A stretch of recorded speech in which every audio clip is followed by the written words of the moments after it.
No niin, eli ensimmäisenä tässä on väliadapteri, joka kytketään tähän tyynyyn, jossa on pumppu itsessään.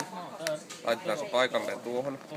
Suunta näyttää, ilma kulkee nuolensuuntaisesti. Sen jälkeen kytketään se tähän Norskenin alustaan kiinni. Näin. Täältä läppä auki. Tarkistaa, että venttiilit on molemmat auki. Ja sen jälkeen vaan lähdetään pumppaamaan sitä.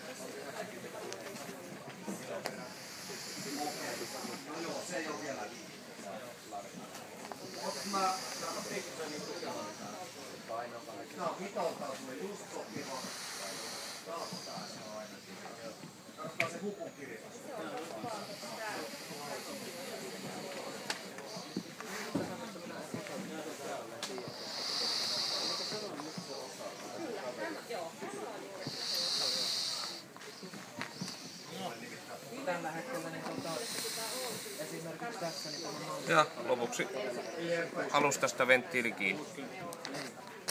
Liiti irti. Tyyny on auki. Liittimet kiinni. Hyvää yötä.